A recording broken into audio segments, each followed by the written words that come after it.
Hello नमस्ते दोस्तों। आज हम कक्षा 9 के गणित विषय की प्रश्नावली 7.3 का अध्ययन शुरू कर रहे हैं।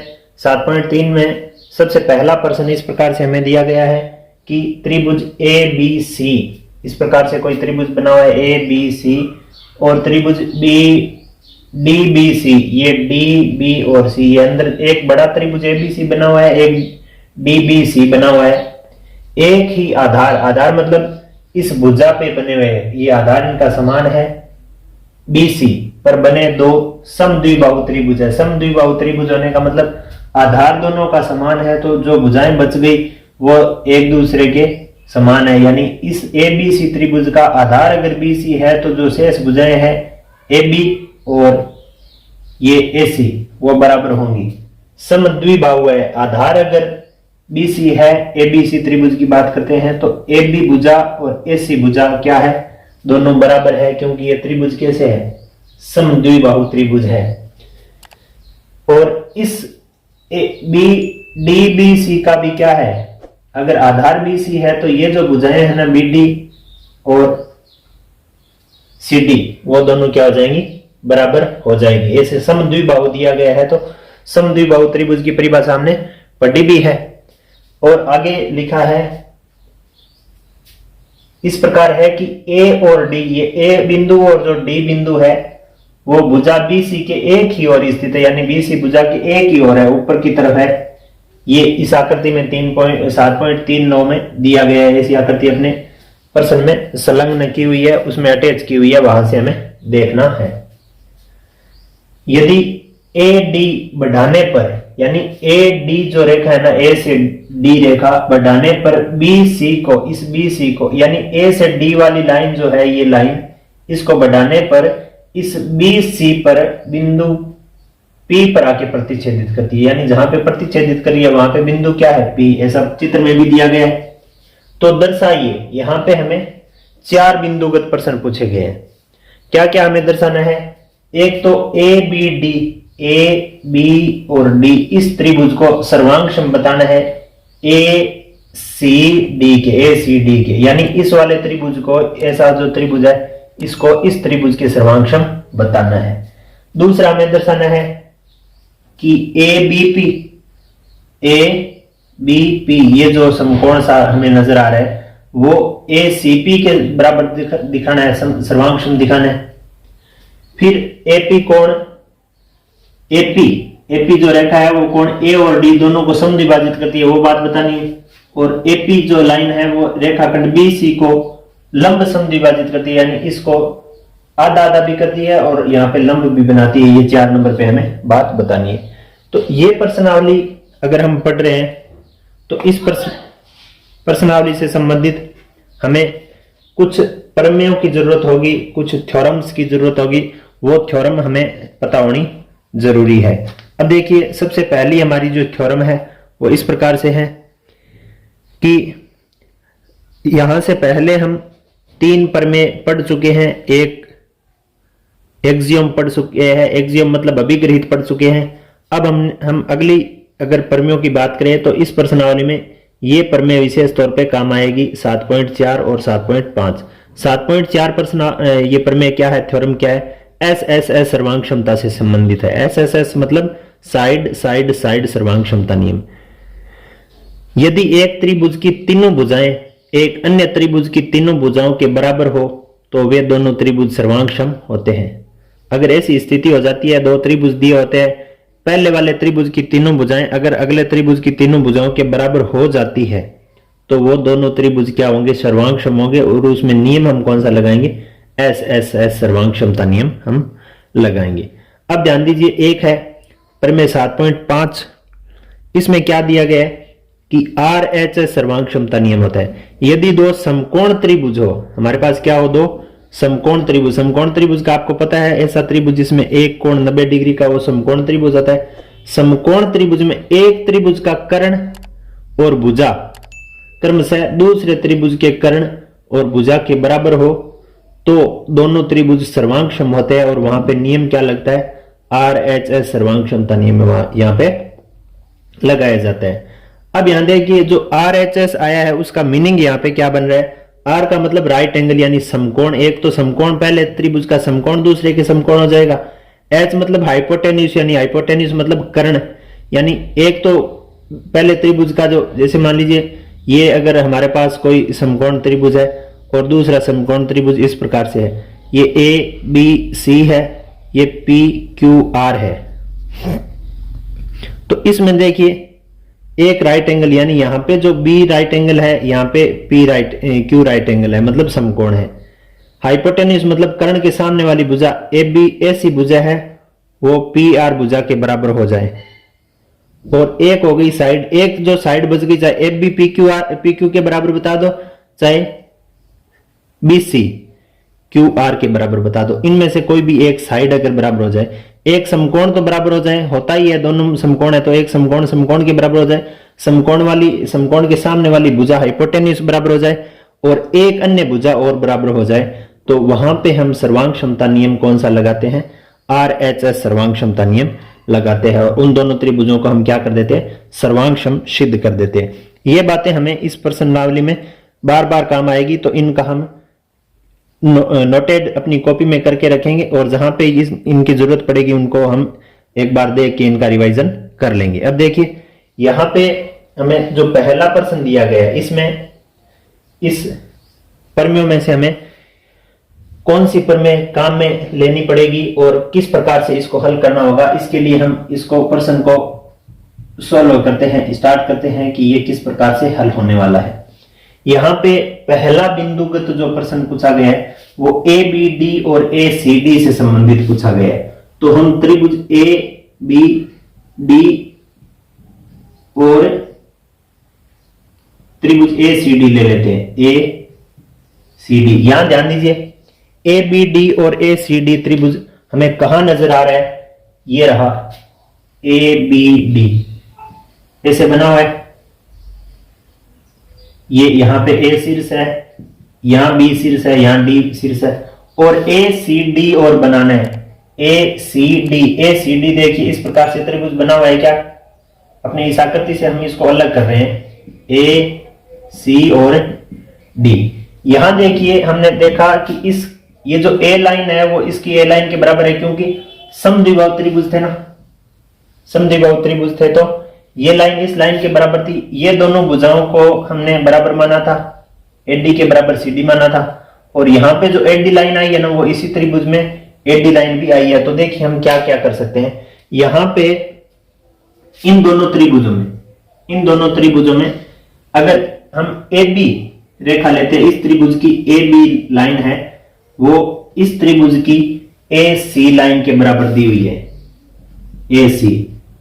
ऐसा प्रश्न में दिया गया है कि जो त्रिभुज है वो समद्विबाहु है, इसका मतलब ए बी के बराबर ए सी है। यानी जब ए बी सी त्रिभुज अगर समद्विबाहु और उसका आधार बी सी हो तो ए बी और ए सी स्वाभाविक रूप से क्या होगी, बराबर होगी, दो भुजाएं बराबर होगी, तभी तो वो समद्विबाहु त्रिभुज कहलाएगा। इसी प्रकार देखिए अगर बी डी सी बी अगर समद्विबाहु है और उसका आधार अगर बी सी है तो बी डी और सी डी आपस में जरूर बराबर होगी, तभी तो वो समद्विभाजित होगा। बी डी बराबर क्या हो जाएगी, सी डी। ऐसा भी प्रश्न में दिया गया है, ऐसा भी प्रश्न में दिया गया है। तो इस त्रिभुज की ये भुजा इस त्रिभुज की ए सी भुजा के बराबर है, इस त्रिभुज की बी डी भुजा इस त्रिभुज की सी डी भुजा के बराबर है, और इस त्रिभुज में जैसे ए डी भुजा आई है वो सेम भुजा इसमें भी आ रही है, यानी ए डी किसके बराबर हो जाएगी, ए डी के। ये क्या है, उभयनिष्ठ है, ये क्या है, उभयनिष्ठ भुजा है, दोनों में आई है। इसका मतलब हमने यहाँ पे एक साइड दूसरे त्रिभुज की साइड के बराबर बताया, पहले त्रिभुज की साइड अगले त्रिभुज की साइड के बराबर बताया, और फिर एक और जो साइड बची उसको हमने उसके बराबर बताया। तो अब हम यहाँ पे क्या लिख देंगे कि यहाँ पे हम लिखेंगे कि ए बी डी यानी ए बी डी त्रिभुज है, उसकी तीनों भुजाएं जैसे ए बी हो गई, बी डी हो गई, ए डी हो गई, तीनों भुजाएं ए सी डी त्रिभुज की तीनों भुजाओं के बराबर है। यानी इस त्रिभुज की तीनों भुजाएं अगले त्रिभुज की, इस त्रिभुज की तीनों भुजाएं इस त्रिभुज की तीनों भुजाओं के बराबर है। अतः एस एस एस सर्वांग क्षमता नियम से क्या हो जाएगा, जो ए बी डी त्रिभुज है ना, ये ए बी डी ये त्रिभुज सर्वांग क्षम हो जाएगा किसके, ए से बी वाली भुजा इसके किस भुजा के बराबर है, ए से बी वाली ए बी भुजा ए सी के बराबर है, तो A B A C. B D किसके बराबर है, बी डी सी डी के, तो यहां अगले वाले दो बी डी है तो अगले वाले दो सी डी होने चाहिए, ठीक है, ए सी डी।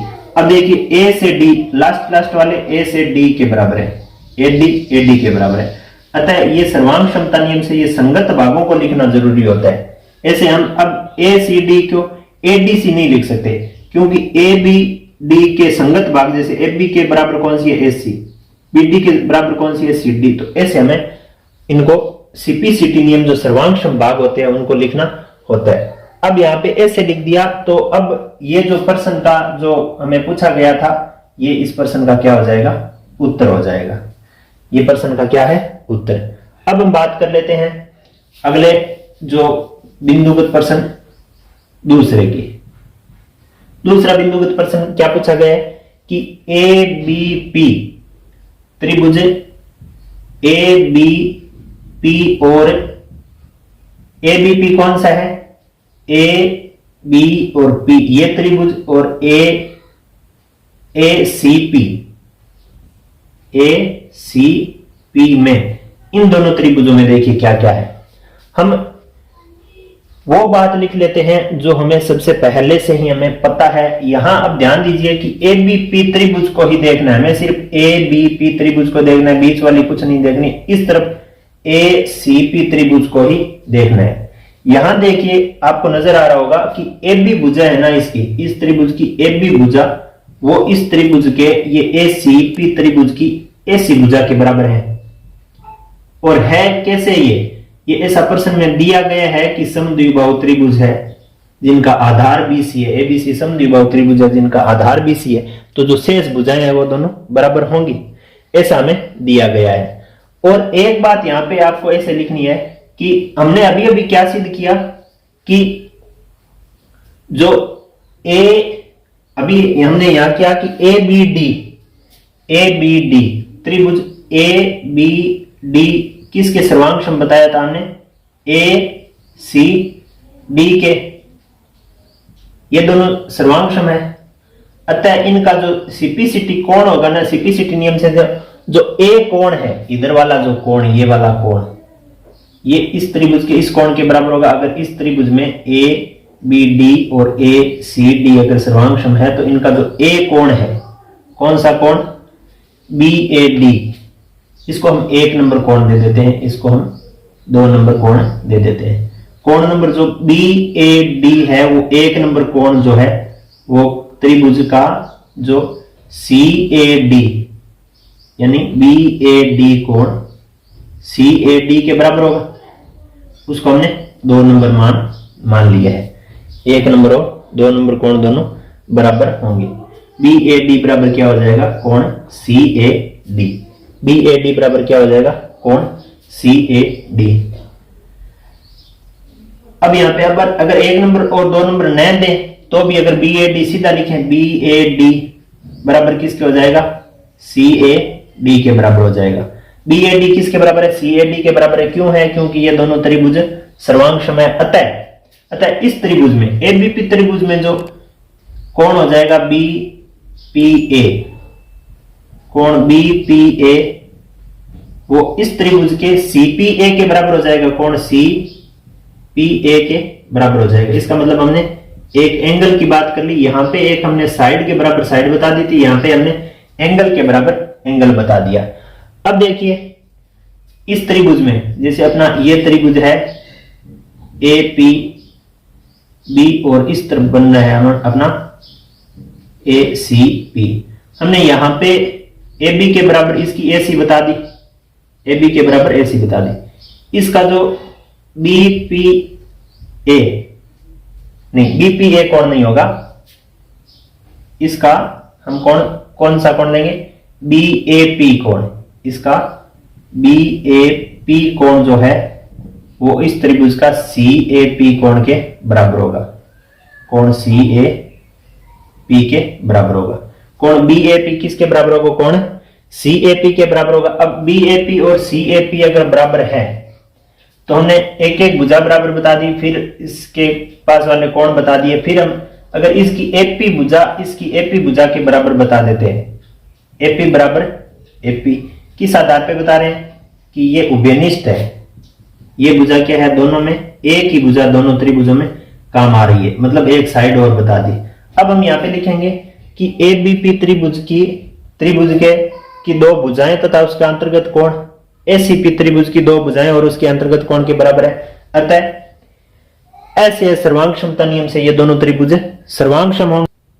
तो हम ऐसे लिख देंगे कि जो एबीपी त्रिभुज की दो भुजाएं, जैसे एबी की भुजा जो है, एबी भुजा एसी के बराबर बता दी, एपी भुजा इसकी एपी के बराबर बता दी, उनके बीच वाला कोण इसके बीच वाले कोण के बराबर बता दिया, यानी एबीपी की दो भुजाएं और उनके अंतर्गत कोण एसीपी की दो भुजाएं और उनके अंतर्गत कोण के बराबर है। अतः एसएएस मतलब दो साइड और उनके बीच की भुजा, एसएएस सर्वांग क्षमता नियम से जो एबीपी त्रिभुज है, एबीपी त्रिभुज, ये किस त्रिभुज के सर्वांग हो जाएगा, एसीपी के सर्वांग हो जाएगा, एसीपी, यानी ए से बी चलते हैं उतनी लाइन ए से सी चलने पे आती है, सीपी इसके बीपी के बराबर है, तो ये हो जाएगा त्रिभुज ए सीपी के सर्वांग सम है। ये अपना इसका दूसरे बिंदुगत प्रश्न का क्या हो जाएगा, उत्तर हो जाएगा। यहां तक नोट कीजिए, इसको हम नेक्स्ट प्रश्न हल करने के लिए यहां से स्पेस खाली कर रहे हैं, अपनी कॉपी में नोट कर लीजिए इनको। यहां पे अब जो तीसरा बिंदुगत प्रश्न पूछा गया है, ये दोनों जो हमने सर्वांग समचित जो त्रिभुज सिद्ध किए थे उन दोनों को हमने यहां लिख दिया है कि पहले में हमने ए बी डी के सर्वांग ए सी डी को सर्वांग सिद्ध किया था, यहां पे हमने अभी अपनी कॉपी में लिखा है, और एबीपी के सर्वांग हमने एसीपी को सर्वांग सिद्ध किया है। यहां अब जो तीसरा बिंदुगत प्रश्न है, इस तीसरे बिंदुगत प्रश्न में दो बातें पूछ रहा है। दो बातें कौन कौन सी कि एपी जो लाइन है, ये एपी लाइन ये ए और डी दोनों को समद्विभाजित करती है। अगर मान लीजिए कि एपी लाइन न हो, एक बार के लिए सोच लीजिए ये न हो, तो अब अगर एपी ए जो कोण है, जितना कोण ए है और जितना कोण डी है, वो कोण एपी के होने से आधे आधे हो रहे हैं क्या, दो बार बताने पड़ेंगे। क्या ये ए कोण आधा हो रहा है इस ए के आने से, और ये क्या इस डी के भी बीचों बीच जा रही है, ऐसे हमें दोनों के लिए बताना पड़ेगा। तो इसमें सबसे पहले हम ए को समद्विभाजित करने का एक फॉर्मूला इस प्रकार से लिख लेते हैं कि हमने सिद्ध किया था, अभी हमने सिद्ध किया है कि क्या सिद्ध किया है कि जो ए बी डी त्रिभुज है, ए बी डी त्रिभुज, ये वाला त्रिभुज ए बी डी, वो हमने सर्वांग सम सिद्ध किया था ए सी डी के, एक नंबर में हमने किया था सिद्ध इसका ए सी डी के सर्वांग सम सिद्ध किया था। अतः हम अगर सीपीसीटी नियम से बात करें तो इसके संगत भाग, जैसे ए पर शीर्ष का कोण इसके ए शीर्ष के कोण के बराबर है, बी वाला सी के बराबर है, डी वाला डी के बराबर है, ए बी भुजा ए सी के बराबर है, बी डी भुजा सी डी के बराबर है, ए डी भुजा ए डी के बराबर है। इस प्रकार से ये संगत भाग बराबर होते हैं। तो संगत भाग बराबर होते हैं, सीपीसीटी नियम से हम लिख सकते हैं कि कोण बी ए डी जो है, कोण बी ए डी वो किसके बराबर होगा, कोण सी ए डी के बराबर होगा। अब बी ए डी कोण कौन सा है, देखिए बी ए डी और सी ए डी कोणों को अगर हम बराबर देखना चाहें तो यहां पे बी ए डी ये कोण सी ए डी इस कोण के बराबर है, यानी ये कोण इस कोण के बराबर है। किस आधार पे है, ये सीपीसीटी नियम से है, CPCT corresponding part of congruent triangle, यानी सर्वांग सम त्रिभुजों के संगत भाग बराबर होते हैं। तो ये जो कोण बन रहा है ना इस त्रिभुज का, बीएडी त्रिभुज और सीएडी त्रिभुज में, ये वाला कोण इस कोण के बराबर होगा। अतः हम कह सकते हैं कि अगर ये इस तरफ वाला और इस तरफ वाला अगर बराबर है तो एबीसी त्रिभुज के, एबीसी जो त्रिभुज है ना अपना, एबीसी त्रिभुज के कोण ए को एपी समद्विभाजित करता है, तभी तो ये बराबर आए। हम लिख सकते हैं कि एबीसी के कोण ए को, एबीसी त्रिभुज के कोण ए को जो एपी रेखाखंड है वो आधा आधा बांट रहा है, तभी तो ये बी ए डी और सी ए डी बराबर है, बी ए डी और सी ए डी बराबर, सी ए डी बराबर आने का तात्पर्य यही था कि वो दोनों आपस में आधे आधे बन रहे हैं, यानी एपी रेखा है वो इसको क्या कर रही है, समद्विभाजित कर रही है।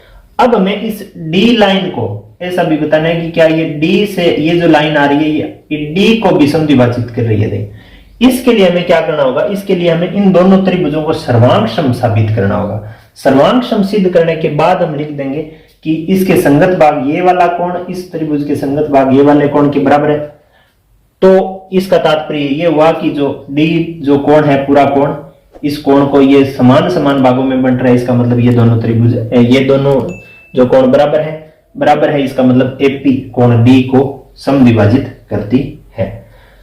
अब इसको सर्वांगसम बनाने के लिए हम इन दोनों त्रिभुजों के कुछ तीन तथ्यों को, जैसे भुजा भुजा भुजा या कोण भुजा कोण या भुजा कोण भुजा कोण कोण भुजा, इस प्रकार से सर्वांगसमता नियम जैसे हमने पढ़े उस आधार पर हम त्रिभुज बी पी डी, बीपीडी और त्रिभुज सीपीडी में, त्रिभुज बीपीडी और सीपीडी में हम हल कर रहे हैं इसको आगे। बीपीडी और सीपीडी में देखिए क्या है कि बीटी भुजा है, यहां पे ये बीपीडी त्रिभुज है, जैसे मान लीजिए ऐसे बना हुआ है बी पी डी, और ये जो है वो सी पी डी बना हुआ है। इसमें बीडी भुजा किसके बराबर है, सीडी की भुजा की, ऐसा हमने प्रश्न में देखा है, ऐसा दिया गया है। बीडी भुजा किसके बराबर है, सीडी भुजा की। अब ऐसे लिखेंगे कि बीपी बराबर क्या है, सीपी। अब क्यों है इसका कारण लिखेंगे, क्योंकि जो त्रिभुज एबीपी है ना, ए बी पी, वो सर्वांगसम है एसीपी के, त्रिभुज एसीपी के। अब एसीपी के सर्वांगसम है तो इनका जो सीपीसीटी रूल लगेगा, ए बी पी ये वाला त्रिभुज हमने 2 नंबर पे यहां पे सिद्ध किया था, ए बी पी ये त्रिभुज एसीपी के सर्वांगसम है। इसका मतलब जो बीपी लाइन है ना, इसकी ये सर्वांगसम भुजा इस सर्वांगसम भुजा के बराबर हो जाएगी, ये बीपी किसके बराबर हो जाएगी, सीपी के बराबर हो जाएगी इस त्रिभुज की। ये अब हम बात करें कौन से त्रिभुज की, बीपीडी, यानी ये नीचे वाला बीपीडी, बीपीडी की जो बीपी भुजा है वो इसकी सीपी भुजा के बराबर हो जाएगी, क्योंकि ये बड़े वाला त्रिभुज सर्वांगसम है तो सर्वांगसम त्रिभुजों के संगत भाग बराबर होते हैं। एक अब हम बात कर सकते हैं कि इसकी जो डीपी है वो इसकी डीपी उभयनिष्ठ है। डीपी बराबर क्या है, डीपी ये एक उभयनिष्ठ भुजा है, ये एक उभयनिष्ठ भुजा है। अतः हम लिख सकते हैं कि जो बीपीडी भुजा है, बीपीडी जो त्रिभुज है वो बीपीडी त्रिभुज सीपीडी त्रिभुज के सर्वांगसम होगा, सीपीडी के सर्वांगसम होगा, क्योंकि बी से पी की दूरी सी से पी की दूरी के बराबर है, पीडी के बराबर है और डीपी डीसी के बराबर है। ये दोनों त्रिभुज है तो सीपीसीटी नियम से इनका एक कोण, इनकी एक जो कोण है वो हम बराबर बता सकते हैं। कोण बीडीपी, कोण इनका बीडीपी वो किस कोण के बराबर होगा, सीडीपी के बराबर होगा, कोण सीडीपी के बराबर होगा। अगर ये दोनों कोण बराबर है, कौन कौन से कोण, बीडीपी ये वाला और सीडीपी ये वाला, अगर ये कोण इस कोण के बराबर है, इसका तात्पर्य तो यही हुआ कि जो भुजा एपी आई है, एपी भुजा कोण डी को समद्विभाजित करी है, तभी तो ये समान समान दो भागों में बंट रहे हैं। अतः हम लिख देंगे कि त्रिभुज बीसीडी, यानी ये जो बीसीडी त्रिभुज है ना, बीसीडी ये बड़े वाला त्रिभुज, इसके कोण डी को रेखाखंड एपी आने से समद्विभाजित कर देता है। ये बी एपी रेखाखंड आने से जो बीसीडी त्रिभुज है इसके इस कोण को समद्विभाजित कर रहा है, क्योंकि हमने अभी अभी बता दिया कि एडी बीडीपी किसके बराबर है, सीडीपी के बराबर, मतलब ये आधे आधे बंट गए। तो ये अपना दोनों बातें जो पूछी थी उनका यहाँ पे दोनों का उत्तर, एक नंबर का उत्तर ये हो गया कि एबीसी के कोण ए को रेखाखंड एपी समद्विभाजित करता है, कैसे आया वो हमने सीख लिया, और बीसीडी के कोण डी को रेखाखंड समद्विभाजित करता है। हमने यहाँ ऐसा ही इसमें प्रश्न में शुरू किया था कि एपी कोण ए और डी दोनों को समद्विभाजित करता है।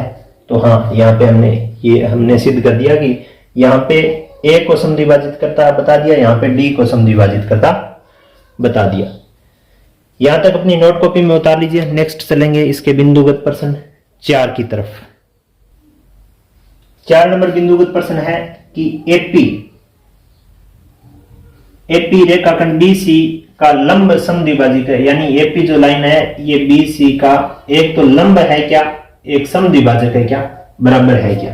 तो इसके लिए हमने अभी एक इस डी को समद्विभाजित बताने के लिए जो एक त्रिभुज लिया था बीपीडी, उसको सर्वांग सिद्ध किया था त्रिभुज सीपीडी के। बीपीडी को किसके सर्वांग सिद्ध किया था, सीपीडी के। अब हम सीपीसीटी नियम से 2-3 बातें लिख देते हैं। सीपीसीटी जो रूल है कि सर्वांग त्रिभुजों के संगत भाग बराबर होते हैं। इसका मतलब क्या हुआ, अगर बीपीडी अगर सीपीडी के बराबर है तो बीपी लाइन किसके बराबर होगी, सीपी लाइन के बराबर होगी। बीपी लाइन किसके बराबर होगी, सीपी लाइन के बराबर होगी। अब बीपी और सीपी बराबर है, इसका मतलब यह हुआ कि बीपी से सीपी अगर बराबर है, इसका मतलब है कि जो ये एपी लाइन है ना, ये बीसी को समद्विभाजित तो कर रही है, समद्विभाजित तो कर रही है। अब सीपीसीटी नियम से अगर हम इसी त्रिभुज के इस कोण को लें, जैसे बीपीडी और सीपीडी त्रिभुज का ये जो पी कोण है ना, कोण वो भी बराबर ही होगा सीपीसीटी नियम से। एक तो हमने दोनों भुजाएं बराबर बता दी, दोनों भुजाएं बराबर है, इस त्रिभुज की ये भुजा बराबर है, इसका मतलब समद्विभाजित तो करता है ये कौन, बीसी को। कौन करता है, एपी करता है। ठीक है, अब ये पूछ रहा है क्या लंब और है क्या, लंब समद्विभाजित है क्या। तो सीपीसीटी नियम से ही इस त्रिभुज के एक कोण को हम इस त्रिभुज के बीपीडी कोण को कोण सीपीडी के बराबर बताएंगे, क्योंकि संगत कोण भी बराबर होते हैं, संगत भुजाएं भी बराबर होगी। ये कोण इस त्रिभुज के इस कोण के बराबर होगा, बीच वाला कोण पी पे बनने वाला कोण इसके पी पे बनने वाले कोण के बराबर हो गए। अब देखिए, चूंकि कोण जो बीपीडी प्लस कोण सीपीडी है वो दोनों 180 डिग्री के है जुड़ के, क्योंकि ये रेखिक युग्म वाले कोण है, लीनियर पेयर एंगल। रेखिक युग्म कोण कितने डिग्री के होते हैं, जुड़ के 180 डिग्री के होते हैं। यहां पे देखिए बीपीडी और सीपीडी दोनों कितने हैं, बराबर है, दोनों जुड़ के कितने आ रहे हैं, 180 आ रहे हैं। अब ऐसे दो कोण जो दोनों बराबर हो और दोनों जुड़ के 180 आए, वो कोण स्वाभाविक रूप पे हम बता सकते हैं कि वो कोण 90 डिग्री के होंगे। अब देखिए कैसे, अगर बीपीडी है, जैसे मान लीजिए बीपीडी और सीपीडी की जगह भी हम अगर बीपीडी लिख दें, क्योंकि दोनों है तो बराबर ही ना, बीपीडी के बराबर सीपीडी है, तो दोनों को अगर एक बार जोड़े तो कितना आ जाएगा, 180। 2 गुणा कोण बीपीडी बराबर 180 डिग्री। कोण बीपीडी का जो मान आएगा वो 180 डिग्री बटा 2 आ जाएगा, बराबर 90 डिग्री आ जाएगा। और बीपीडी और सीपीडी बराबर है, अतः कोण सीपीडी भी क्या हो जाएगा, 90 डिग्री हो जाएगा। अतः हम लिख सकते हैं, हम ऐसे लिख सकते हैं कि एपी रेखाखंड बीसी पर लंब है, कि जो एपी लाइन है वो लंब है बीसी लाइन पे, तभी तो बीपीडी और सीपीडी का मान 90 डिग्री है, ये 90 डिग्री, ये 90 डिग्री, तो ये जो एपी लाइन है वो इस पे लंब है, तभी तो 90 डिग्री आई है। अर्थात इसका आप कंप्लीट उत्तर हम लिख सकते हैं चौथे बिंदु का, अर्थात एपी रेखाखंड बीसी का लंब समद्विभाजक है, लंब समद्विभाजक है। इस प्रकार से हमने इस पहले प्रश्न के चारों बिंदुगत प्रश्नों को हमने हल कर लिया। प्रश्नों में कुछ जो बातें थी वो अधिक गहरी थी, यानी कुछ क्लास को लंबा बनाना पड़ गया। अब हम आगे के प्रश्नों की बात करेंगे, यहां तक आप अपने प्रश्नों को अपनी कॉपी में नोट कर लीजिए। प्रश्न क्रमांक 2 इस प्रकार से है, AD एक समद्विबाहु त्रिभुज है।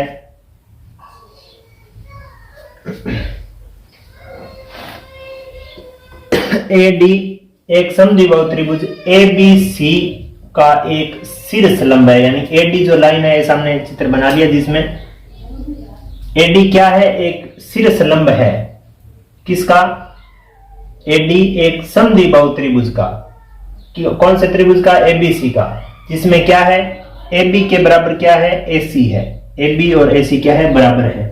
तो हमें दर्शाना है कि AD रेखाखंड BC को समद्विभाजित करती है, यानी AD जो लाइन है, ये AD लाइन, ये इस BC को समद्विभाजित करने, कहने का मतलब इन दोनों को बराबर बताना है। क्या हमें सिद्ध करना है? सिद्ध करना है, पहले में हमें क्या सिद्ध करना है?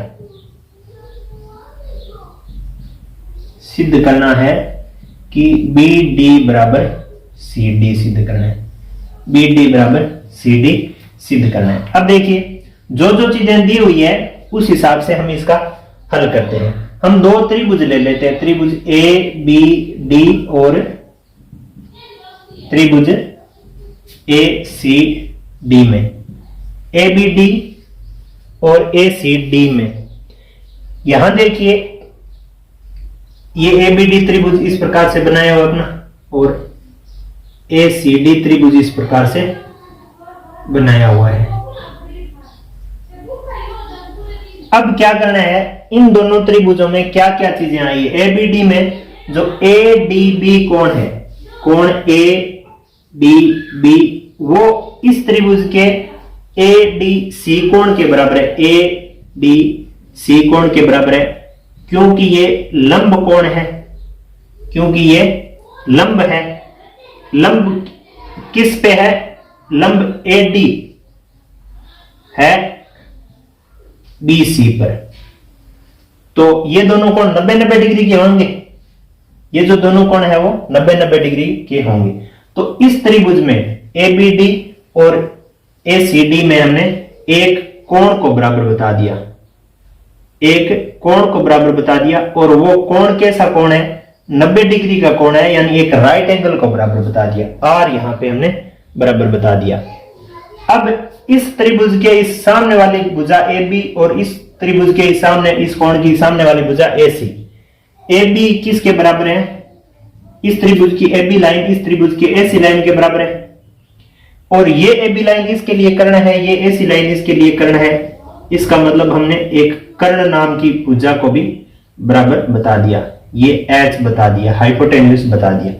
एक R बता दिया, राइट एंगल, इसमें भी राइट एंगल है, इसमें भी राइट एंगल है, इसका कर्ण इसके कर्ण के बराबर है। और एक भुजा कौन सी? AD भुजा है ना, वो इसकी AD भुजा के बराबर है, उभयनिष्ठ है। ये उभयनिष्ठ भुजा है, उभयनिष्ठ भुजा है। इसका मतलब ये एक साइड भी हमने बराबर बता दी। ABD त्रिभुज का एक समकोण कर्ण तथा एक भुजा, एक समकोण हो गया, एक कर्ण हो गया और एक भुजा हो गई, वो ACD है ना, इसके एक समकोण, एक कर्ण और भुजा के बराबर हमने यहां पे बता दी। AB का ये समकोण इस समकोण के बराबर, ये कर्ण इसके कर्ण के बराबर, ये भुजा इस भुजा के बराबर। अब कैसे है वो हमने बता दी। अब अतः RHS सर्वांग क्षमता नियम से, RHS मतलब राइट एंगल हाइपोटेन्यूज और सर्वांग क्षमता, एक साइड सर्वांग क्षमता नियम का हमने यहां पे एक जो नियम पढ़ा था कि त्रिभुजों में एक समकोण, यानी दो समकोण त्रिभुजों में एक समकोण त्रिभुज के कर्ण और भुजा क्रम से दूसरे त्रिभुज के कर्ण और भुजा के बराबर हो तो दोनों त्रिभुज सर्वांगक्षम होते हैं। वहां पे नियम कौन सा लगता है? RHS नियम लगता है। इस नियम के आधार पर हमने इन दोनों त्रिभुजों को, यहां पे इन दोनों त्रिभुजों को क्या बता दिया? सर्वांगक्षम बता दिया।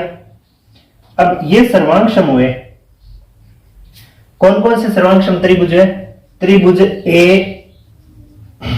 ABD सर्वांगक्षम हुआ किसके? ABD किसके सर्वांगक्षम होगा? ACD के सर्वांगक्षम होगा। ABD ये सर्वांगक्षम किसके होगा? ACD के सर्वांगक्षम होगा। ACD। अगर ये दोनों त्रिभुज सर्वांगक्षम है तो यदि त्रिभुज ए बी डी सर्वांग सम है त्रिभुज ए सी डी, तो सीपीसीटी नियम से हम इसको सीपीसीटी जो अपना नियम है उस नियम से हम इसको हल कर रहे हैं। सीपीसीटी नियम से हम क्या क्या लिख सकते हैं, देखिए सीपीसीटी नियम के आधार पर हम इस त्रिभुज की बीसी को समद्विभाजित करता है, इस त्रिभुज की बीडी को इसके सीडी के बराबर बताएंगे। बीडी बराबर सीडी, बीडी बराबर सीडी, अर्थात बीडी बराबर सीडी होने का तात्पर्य क्या होता है, अर्थात एडी जो है वो रेखाखंड बीसी को समद्विभाजित करता है। एडी जो लाइन है वो इस बीसी को समद्विभाजित करती है, तभी तो बीडी और सीडी आपस में बराबर आए, बीडी और सीडी आपस में बराबर आए हैं। अगर बराबर आए हैं तो ये हम लिख सकते हैं कि एडी इस पूरी लाइन को समद्विभाजित कर रहा है। अब इसका बिंदुगत प्रश्न हम दूसरे की बात करते हैं। दूसरे में इसी सीपीसीटी नियम का हम उपयोग करते हुए कहते हैं, सीपीसीटी नियम से जो एडी कोण है ना, ए कोण जो है ये वाला कोण बी ए डी, कोण बी ए डी, अगर ये दोनों त्रिभुज सर्वांग सम है तो इसका जो बी ए डी कोण है वो इसके सी ए डी कोण के बराबर होगा। बी ए डी इसके सी ए डी के बराबर होगा कोण सी ए डी।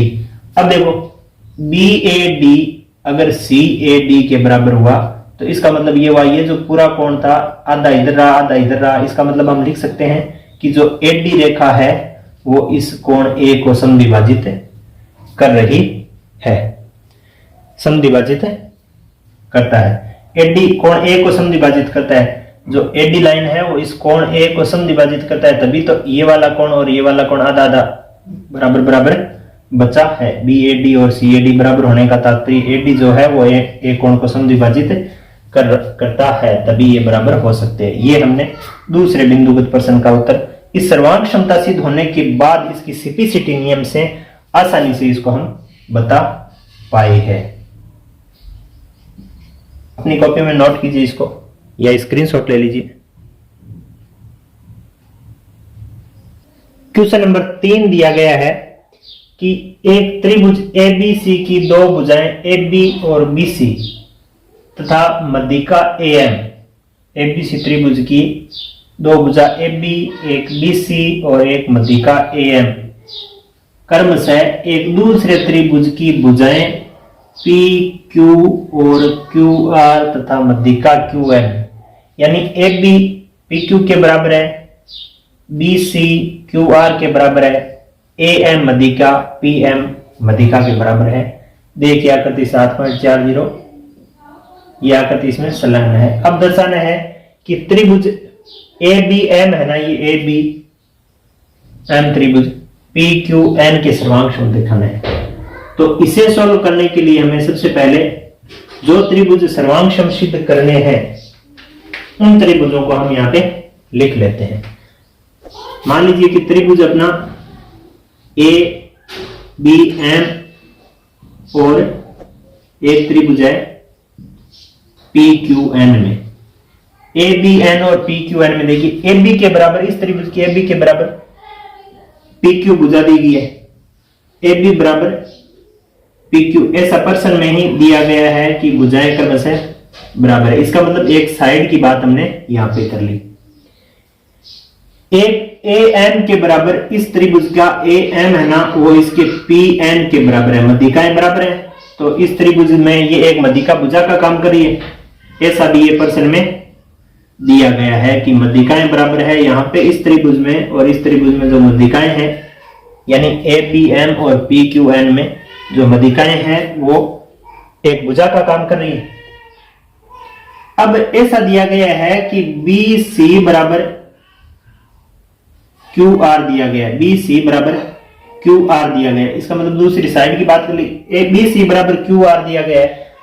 अब अगर इसमें दो दो का भाग दे दें बी सी और बी आर में, बी सी बराबर क्यू आर दिया गया है, बी सी बराबर क्यू आर दिया गया है, 1/2 यानी प्रत्येक में 2 का भाग देने पर, 2 का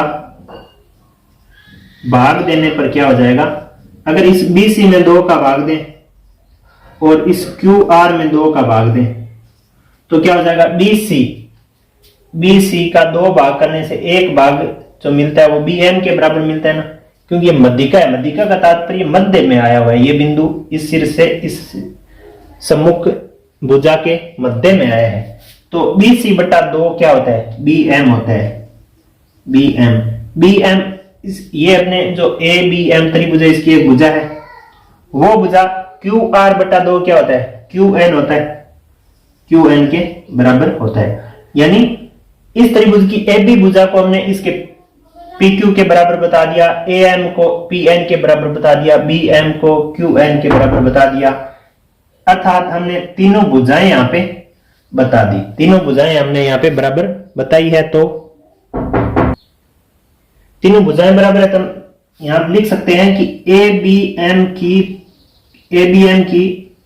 तीनों भुजाएं PQN की तीनों भुजाओं के बराबर है, अतः SSS सर्वांग क्षमता नियम से जो ABM त्रिभुज है वो किसके सर्वांग क्षम हो जाएगा, PQN के बराबर हो जाएगा, PQN त्रिभुज के सर्वांग क्षम हो जाएगा। यानी ये वाला जो त्रिभुज है ABM, ये त्रिभुज इस PQN त्रिभुज के सर्वांग क्षम हो जाएगा, क्योंकि इसकी AB भुजा इसकी PQ के बराबर है, BM इसके QN के बराबर है, AM इसकी PN के बराबर है। अब देखिए, अब हम यहां से चलो ये अगर बिंदुगत प्रश्न पहला सोल्व कर रहे थे तो बिंदुगत प्रश्न को यहां तक हम इसको हल कर चुके हैं कि ये इसका उत्तर हम यहां पे प्राप्त कर चुके हैं। दूसरा बिंदुगत प्रश्न अगर हम बात करते हैं कि ABC त्रिभुज ABC और त्रिभुज PQR की बात करते हैं, ABC और त्रिभुज PQR में बात करते हैं। तो ABC में देखिए, ABC ये बड़े वाला त्रिभुज ले रहे हैं, ABC में AB भुजा के बराबर इसकी PQ भुजा है, ऐसा हमने हमें यहां पे दिया हुआ है, प्रश्न में दिया गया है। और एक बात और कि अगर ABM त्रिभुज अगर सर्वांग सम है PQN के, तो ये वाला जो कोण है ना, संगत कोण, ये B कोण इस Q कोण के बराबर होगा। तो कोण जो ABM है वो कोण किसके बराबर होगा, PQN के बराबर होगा, PQN MM। अब हम इस ये अगर बड़े वाला त्रिभुज ले रहे हैं तो ये ABC त्रिभुज कोण ले लेते हैं। ABC त्रिभुज किसके बराबर, कोण किसके बराबर, ABC कोण किसके बराबर है, PQR कोण के बराबर है। क्योंकि जो दो त्रिभुज हमने लिए थे कौन कौन से, ABM, उनको सर्वांग बताया था PQN के सर्वांग बताया था, तो उनके CP/CT नियम से ये बराबर है। अगर ये त्रिभुज छोटे वाला इसके बराबर है तो ये कोण बराबर होगा। अब इस कोण का अगर छोटे वाला त्रिभुज ले लेता है तो ABM कोण होता है, ये PQN कोण होता है, लेकिन बड़े वाले त्रिभुज में भुजाएं तो वही काम में आ रही, बस आगे बढ़ाई गई है। तो ABC त्रिभुज ABC कोण PQR कोण के बराबर हो गया, बड़े वाले त्रिभुज में हमने बात कर ली। अब एक और दी गई है इस प्रश्न में कि जो BC है वो किसके बराबर दी गई है, QR के बराबर दी गई है। BC भुजा QR के बराबर दी गई है, दिया है। हमने ABC और PQR त्रिभुज में AB के बराबर PQ एक भुजा बताई, कोण ABC के बराबर कोण PQR एक कोण बताया, और BC के बराबर QR एक भुजा बताई। यानी दो भुजाएं, ये और ये भुजा और उसके बीच वाला कोण, ये और ये भुजा इसके बीच वाले कोण के बराबर आया। तो यहां पे SAS सर्वांग क्षमता नियम लागू हो जाएगा। दो भुजाएं और एक कोण, उसके अंतर्गत कोण अगर ABC की दो भुजाएं और तथा उनके अंतर्गत कोण PQR की दो भुजाएं और उनके अंतर्गत कोण के बराबर है, अतः SAS सर्वांग क्षमता नियम से जो त्रिभुज है ABC वो सर्वांग सम हो जाएगा किसके, A का कोण A से B तक चलने से AB किसके बराबर है, PQ के, और ए बी बी सी किसके बराबर है, क्यू आर के, बी सी किसके बराबर है, क्यू आर के। तो ए बी सी त्रिभुज सर्वांग सम हो जाएगा पी क्यू आर के। यही अपना उत्तर पूछा गया था, दूसरे बिंदुगत प्रश्न का यही उत्तर था, पहले बिंदुगत प्रश्न का यहां हमने उत्तर निकाल दिया था। कॉपी में नोट कीजिए इसको।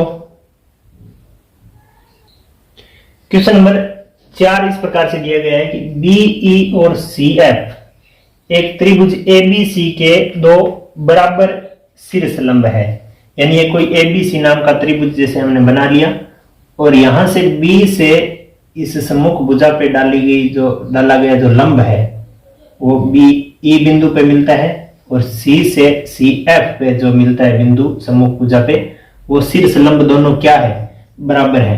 यानी यहां पे अगर हम देखें तो दिया गया क्या है, दिया है शीर्ष लंब कौन कौन से, बी ई बराबर सी एफ दिया गया। यहां तक आरएचएस सर्वांग क्षमता नियम का प्रयोग करके सिद्ध कीजिए कि त्रिभुज ए बी सी एक समद्विबाहु त्रिभुज है। यहां पे हम एक काम कर लेते हैं, ये जो A B C B C F त्रिभुज है ये इस प्रकार से बना हुआ है, इस प्रकार से बी सी और एफ त्रिभुज बना हुआ है। एक बी सी ई त्रिभुज इस प्रकार से बना हुआ है,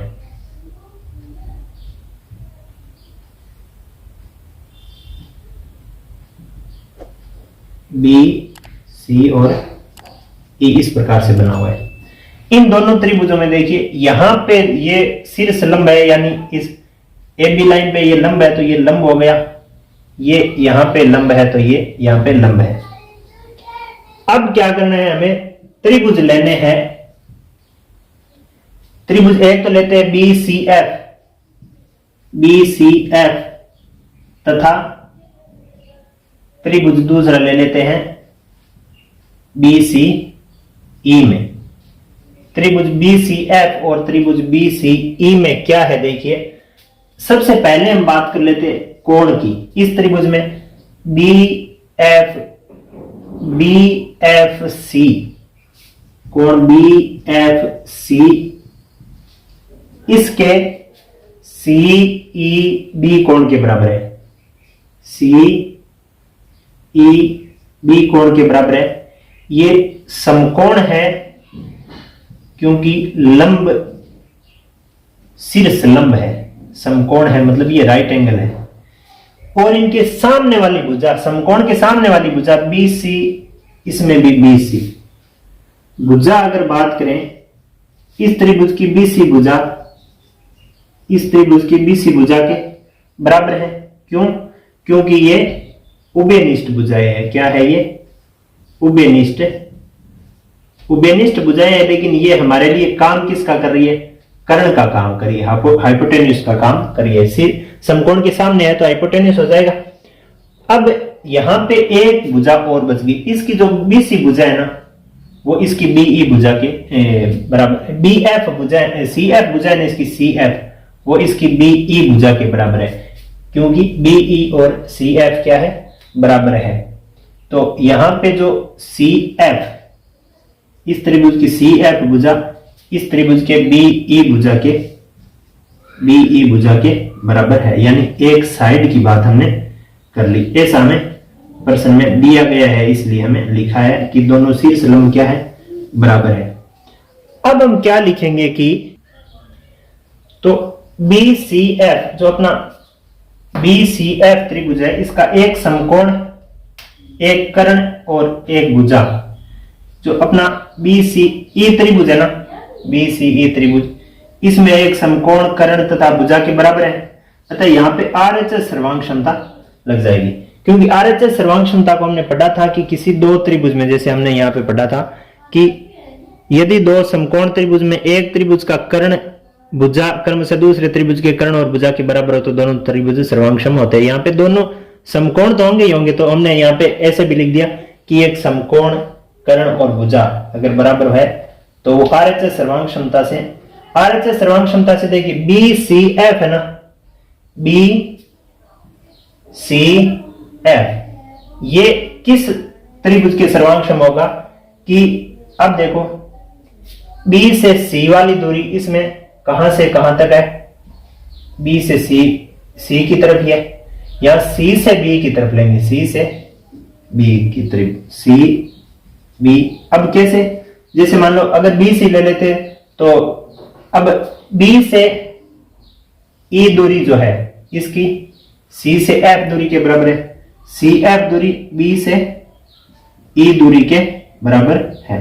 तो इसका संगत जो त्रिभुज होगा ना सर्वांगसम, वो ये होगा कि बी सी एफ सर्वांगसम होगा किसके, सी बी ई के।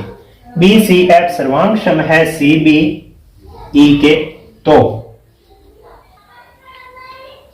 तो बी सी एफ त्रिभुज अगर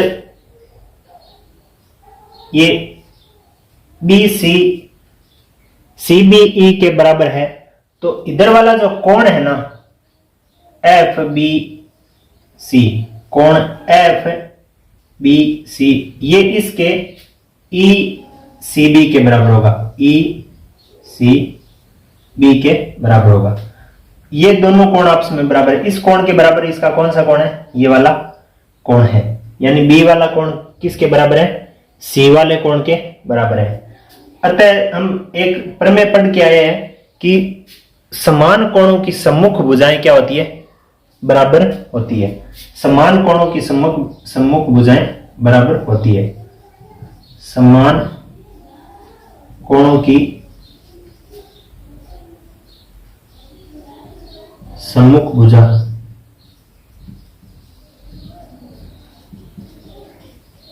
बराबर होती है।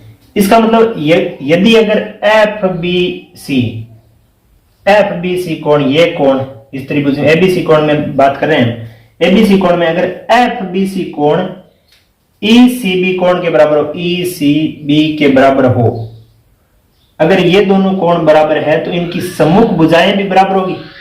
ये एफ बी सी की सम्मुख भुजा कौन सी है, यानी इस कोण की सम्मुख भुजा कौन सी है, एसी। एसी किसके बराबर होगी, इसकी सम्मुख भुजा AB के बराबर होगी। AC बराबर क्या होगी, AB होगी। ये अपना क्या हो जाएगा, उत्तर हो जाएगा। ऐसा ही हमने प्रश्न में शुरू किया था कि बताइए कि ये समद्विबाहु त्रिभुज है, AB बराबर AC बराबर AB आया तो त्रिभुज की दो भुजाएं बराबर है, अतः ये त्रिभुज ABC समद्विबाहु त्रिभुज है। तो हम यहाँ पे लिख सकते हैं कि ABC की दो भुजाएं बराबर है, अतः त्रिभुज ABC समद्विबाहु त्रिभुज है। ऐसा ही पूछा गया था कि इधर सिद्ध कीजिए कि त्रिभुज ABC एक समद्विबाहु त्रिभुज है, और वहां पे RHS सर्वांग क्षमता का आप उपयोग और कीजिए। तो ये हमने यहाँ पे RHS सर्वांग क्षमता का उपयोग किया और ABC ये जो दोनों त्रिभुजों को RHS सर्वांग क्षमता से सर्वांगक्षम बताया, BCF और CBE को, और उसके आधार पर दोनों कोण उसके CPCT नियम से संगत कोण बराबर थे, संगत कोण बराबर थे, तो जो बराबर कोण थे उनकी भुजाएं भी बराबर होगी। अगर दो कोण बराबर तो उनकी संगत भुजाएं बराबर, दोनों भुजाएं बराबर तो वो दोनों त्रिभुज जो त्रिभुज बन रहा है वो एक समद्विबाहु त्रिभुज होगा। यहां तक आप अपनी कॉपी में नोट कर लीजिए या स्क्रीनशॉट ले लीजिए अगर आप बाद में अगर नोट करना चाहते हो तो।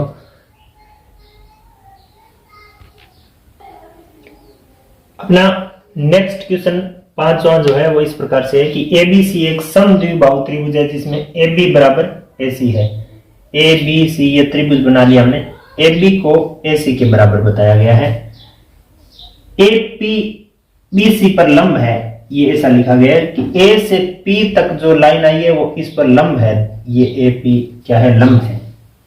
दर्शाइए कि कोण B बराबर कोण C। हमें यहाँ पे ये जो दो त्रिभुज बन रहे हैं ABP और ACP लेना है। त्रिभुज